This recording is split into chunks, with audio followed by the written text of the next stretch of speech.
Brother Peter with tidbits from the Word. So proud to be with you today. Let's take a look today at offerings. Let's look at some of the offerings, and we're going to start in Leviticus. Actually, where offerings started, do you remember in the Garden of Eden when Adam and Eve sinned that God offered up the blood of animals? God himself shed the blood of two animals, one for each one of them. He couldn't shed the blood for one for two people. He shed the blood of two for two people. So the shedding of the blood was to cover each person individually. Everybody has to stand on their own 2 feet. Nobody can go to heaven for somebody else, and you can't go ride the shirt tail of somebody else and go to heaven. One of the first offerings that God made in the Levitical priesthood when he set up a tabernacle in the wilderness for the children of Israel was called a burnt offering. But before he did that burnt offering in the tabernacle, as soon as they crossed the river, when they left Egypt and they got across the river, the very first thing they did was built an altar and put a burnt offering on that altar. And God accepted that offering. Now, let me tell you another thing God designed in the offering. He designed it to be done in such a way that there were cuts that went into the dump. Some of the entrails that went on to the dump, God didn't want those being burnt. He didn't want the stench of that part of that body. And then the other parts of it were put on there, and they were offered up in sacrifice. And then those children of Israel were allowed to eat the meat from that sacrifice. Otherwise, it would have been wasted. The Bible clearly states that if you kill an animal, you were to eat it. And it clearly states even if it was a sacrificial animal, you were allowed to eat it after it was sacrificed to God. That's kind of like us today in a very small way. We say grace, and we bow our head, and we say, thank you, Lord, for this food that has been prepared for us in front of us, and we eat it. And that's like the burnt offering. They had a bull, a ram, a male goat, a male dove, or a young pigeon without blemish. Always a male animal. But the species of the animal varied according to the individual's economic status. If you were a very poor person, you could bring a pigeon. If you were a medium class person, you didn't have anything else, you could bring a dove. But remember this, that every single solitary thing you brought to the altar had to be pure, had to be perfect, had to be perfect. Now, they lived in a day when they knew the perfect. And by the way, it was supposed to be the first fruits. If you had a nanny goat, and she was a good nanny goat, and she was the first nanny goat you had, and she had given you 2 or 3 beautiful pairs of goats, and that nanny goat was the prize of your flock. That's what God required. He required the prize of your flock. He said, you bring me your best. You bring me what's the best that you have, and I will reward you openly with better. And he did. They brought the best. And also in the pigeon or the dove, they brought the best. And they had to do it voluntarily. It was a volunteer thing. Even though it was a command to bring an offering, it was a voluntary thing for them to do. And the preparation of it and the significance of it was to cover the sin for the period of time that they were going to be between sacrifices. Between sacrifices. Now, if a man could only find a dove, and that's what he brought, and then that would do until the next time they had sacrifices. Now you remember, it wasn't very long after they left right there that they went on, and as they had a battle or something, they stopped and they sacrificed. And they worshiped God, the God of heaven. Then they had a grain offering. Well, you see a burnt offering, that's meat. And then they had a grain offering. That was called the meal offering.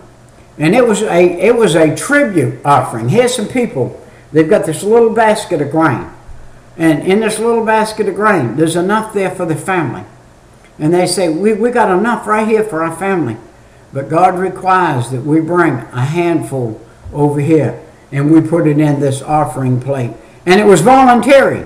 But when they did it, God saw the heart of that person. And he saw that it was voluntary. And he said, make flour with that grain. Make bread with that grain. Put olive oil in there that somebody had brought, olive oil. And they had put olive oil in there. And some salt. They had brought some salt in there. But they always used an unleavened of incense. It was unleavened bread. They didn't put leaven in it. But it was a voluntary sacrifice. Volunteered. They volunteered to do it. What do you volunteer to do today? Do you go to the church and sit there in a pew with a nice air conditioning blowing on you, and you're sitting in a padded pew, nice heat in the wintertime, and the collection plate comes by and you drop $1 in? Yeah, the very small church that I go to right now compared to mega churches, little bitty church, between $1,600 and $2,000 utilities every month. Who do you think pays that? Who do you think cleans the church every Wednesday, every Sunday? Who do you think? If you come out there, if you didn't just come to meetings, and maybe you are one of those that can only make one meeting, that's all you think of God, Sunday morning. You think, well, God's going to be happy with that. I don't think so. But you may think so, and if you do, you need to check up on yourself and see. Look, the sacrifice is sacrificial sacrifice. It means you give your time.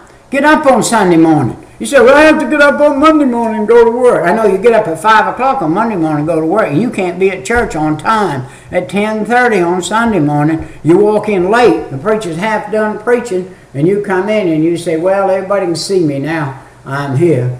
You can go ahead and worship now. They ain't going to work. It's not going to work. I'm telling you right now, you need to give yourself wholly to the offerings of God.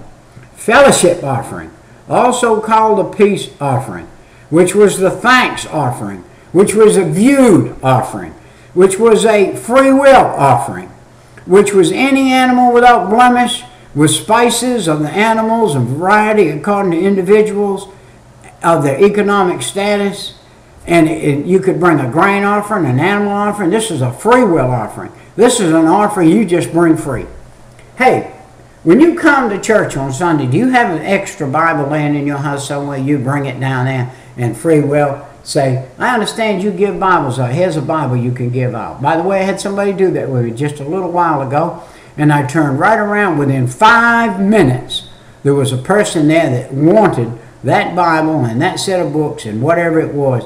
It was perfect. They brought it in. God saw that it got there. He gave it to me, and I turned right around, and the woman asked me about it, and it saw that she was the one that was to get it, and there it was. Man, and that's how offerings work, and that's what God does with offering. This has to be voluntarily to symbolize fellowship and worship with God. It signifies thanksgiving to God for specific blessings. Have you had a specific blessing this week? Did God bless you? I totaled out a car a couple months ago, a PT Cruiser, and the Lord gave me a Lexus. Tell me that ain't a blessing. Tell me that's not a blessing. And look, are you offering it as a ritual? Don't do that. Don't do it as a ritual. Listen, it's tough for me to tithe when I've only got a $23 tithe. I like to tithe when I got a $123 tithe. I like to tithe when I got a $200 tithe. But when I only got $23, I say, this sure does look menial. But do you know what? If it is my tithe, it is my tithe, then it has to go into the church. If it was $1, 1 on 10, 10 cents on $1, $1 on $10. And that's the way that works. It's a vow. It's a vow. It's a vow. When you ask the Lord to save you, you get baptized, you say, God, I'm going to put the ring of baptism on my finger, and I'm going to follow you from now on. That means I'm going to follow your rules. I tell you what you do. Go down to the police department and hire on. And when they have the shooting range come up, you say, oh, I don't feel like going today. Do you think they're going to give you a gun to put on your side? Absolutely not. Do you think God's going to give you what you don't deserve? No, he's not. Absolutely not. He's going to give you the way you treat him. You're going to get treated back in some things. When it comes to the matter of tithes and offerings, that's one of the things that will bring you a reproach on your life. General thanksgiving. That's something the United States, people in the United States of America don't know anymore. General thanksgiving. We got one day that we set out for Thanksgiving, and everybody gets together and says, we're going to give thanks to America. They're not giving thanks to God. The average person today is giving thanks to gluttony. That's the biggest day of gluttony in the United States of America. To be brought to one of 3 required religious services. Look, let me tell you this. Next Thanksgiving, prepare your house. Prepare the food for your house to have Thanksgiving, and then go out and invite the town to come eat. Try it. I've done it throughout my life. I've tried to always have somebody here that couldn't have their own meal. And if you don't want them at your house, prepare the whole dinner and fast Thanksgiving Day and take that dinner to somebody and give it to them. See if God won't bless you. All right, then we had another offering, was a sin offering. And that sin offering in Leviticus 4, 1 through 5, was you had to bring a male animal. The sin offering, you had to bring a female animal or a male animal without blemish. Either one of them still had to be without blemish. But here you were allowed to bring a female animal also. And for the high priest or the congregation, the male goat for the king, the female goat or the lamb was for the common person, and the dove or the pigeon was for the poor, and the tenth of an ephod of flour was for the very poor. What's a tenth of an ephod of a flour? Here's this little thing that looks like a sailor's hat. It's an ephod, and you dip a tenth of it out, a handful, and you put it in there. Enough poor people put that handful in there, it will make loaves of bread that they all can eat. And that was it, that none would go without. And that was a big sacrifice there that people had. Were paid back immediately. Listen, they had cooks that belonged to God. They had those priest servants that were out there that did the cooking. They killed the animals and they did the sacrificing and they did the cooking. And after that there was a feast. And everybody could eat of that feast. Somebody that put a handful of flour in could go over there in a plate full of food. Tell me that that's not given down, pressed down, shaken together. If that's not multiplied immediately, almost. You just had to wait for it to be cooked. And then it was a mandatory made by one who had sinned. It was mandatory if you knew you had sinned, that you bring an animal so that in order to attain purification. And sometimes you had to bring like a goat over there. It was called a scapegoat. And they would do something to the goat, and then they would turn it into the wilderness, a sin offering. And that would cover you for your sin. And it was mandatory. And it's mandatory today. And 1 John 1:9 says, if God, He, Jesus Christ, is faithful to forgive those who have sinned and ask Him, and He will cleanse them from all unrighteousness. Same exact thing as the Old Testament. They brought the animal over and did that. Now, it's just all we have to do is come in boldness to Jesus Christ and say, God, I have sinned. Forgive me of that sin. And come in my heart now and cleanse me of it. And then there was the guilt offering. The guilt offering. We had more guilt-ridden people. In Leviticus 5:14, we had more guilt-ridden people in the United States of America today than there is in the rest of the world. They are ridden by guilt. Why? They're ridden by guilt for a lot of reasons, but they're ridden by guilt because they've forsaken the Lord Jesus Christ. They have forsaken the ways of the United States of America. They have forsaken the God that created, the God that helped us build this nation. They have forsaken Him, and now they're guilt-ridden. And it was made by each person that had sinned to make an offering of purification. And it is today. You and I have to purify ourselves. The Bible said, judge yourself, lest you have to be judged of another. So we need to judge ourselves to be righteous. It's my time to go. See you next time.